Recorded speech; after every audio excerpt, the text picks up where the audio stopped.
Apreciamos sus comentarios. Visítenos en Facebook, Twitter, Instagram y univisionoticias.com. La muerte de un concejal ha causado revuelo en Venezuela y el resto del continente. Primero porque se trataba de un político de oposición y segundo por las circunstancias. El cuerpo sin vida de Fernando Albán fue hallado en la calle frente a la sede del Servicio de Inteligencia venezolano. Muchos se preguntan si se trató de un suicidio o de un crimen de Estado.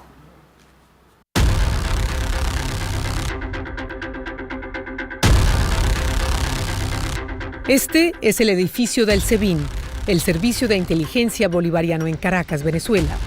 Aquí estuvo detenido por casi 3 días el concejal opositor Fernando Albán.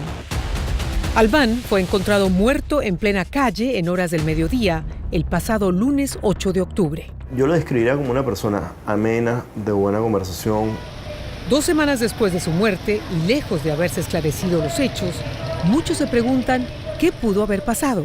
Fernando siempre, de alguna manera, sonreía, sacaba algún chiste y era muy familiar, muy familiar. Fernando Albán, de 56 años, había nacido en Colombia y fue uno de los fundadores del partido Primero Justicia en la década de los 90. También tenía mucha influencia en el municipio Libertador, porque evidentemente era concejal allí, pero antes de serlo, él fue uno de los que ayudó a construir el partido en este municipio, que es el más difícil probablemente de Venezuela porque es el municipio capital.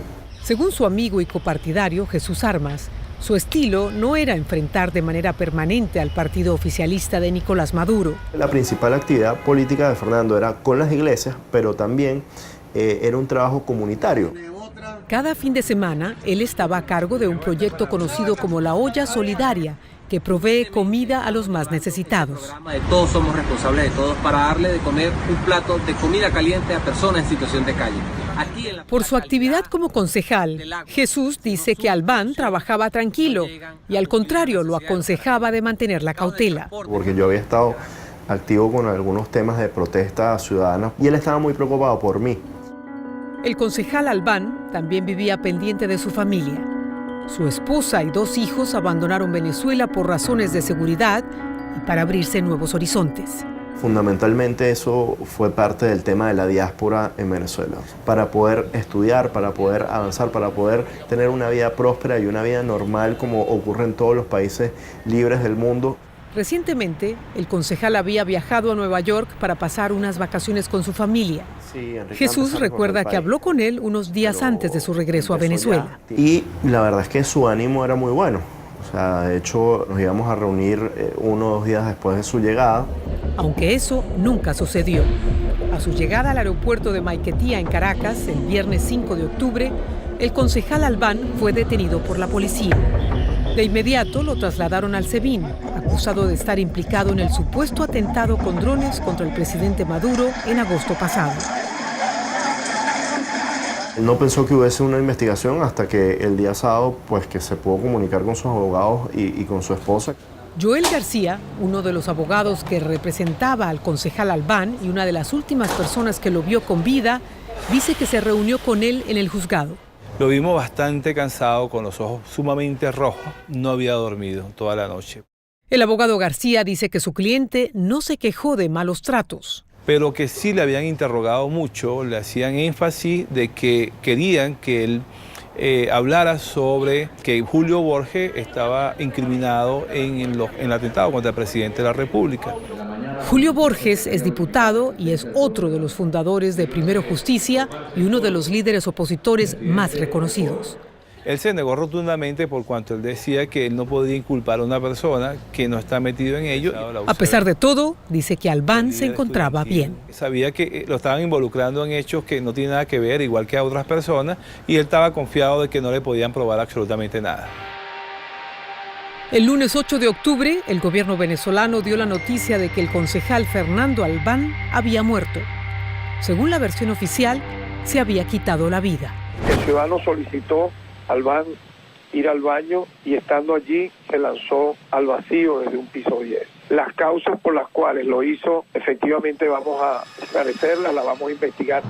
Después de que circularan planos que mostraban que los baños de ese piso no tienen ventanas, el mismo fiscal general de justicia, Tarek William Saab, cambió la versión inicial.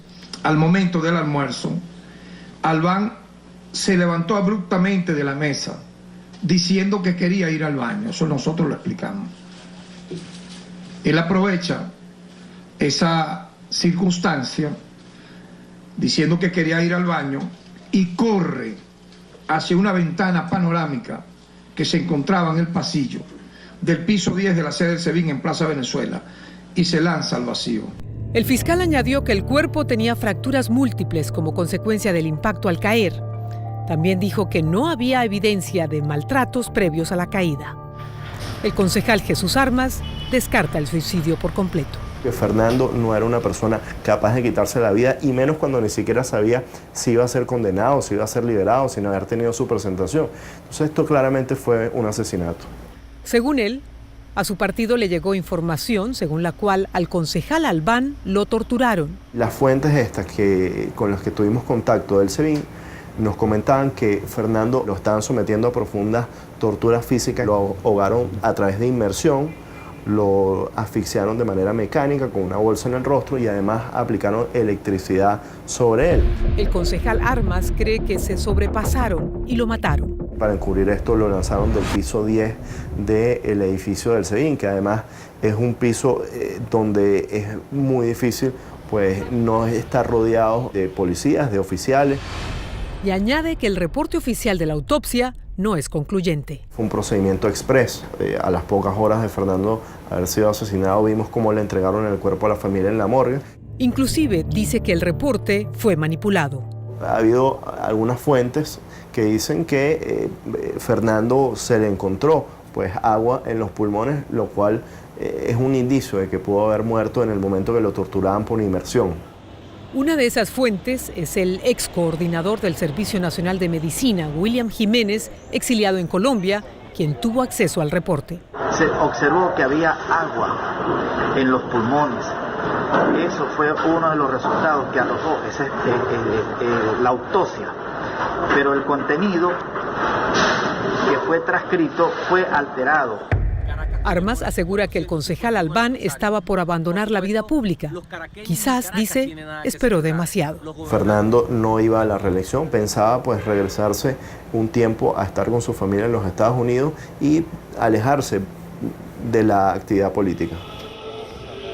El día de su funeral, familiares, amigos y copartidarios exigieron esclarecer las circunstancias de la muerte de su líder. La comunidad internacional debería acompañarnos en esto para pedir una investigación independiente en el caso de Fernando Albán, que se haga justicia en Venezuela, pero nosotros sabemos que es muy difícil mientras esté Nicolás Maduro en el poder. Las dudas de lo que sucedió continúan y las versiones se contradicen. Tanto partidarios del concejal Fernando Albán como organizaciones internacionales de derechos humanos han solicitado una investigación independiente para establecer las circunstancias del caso.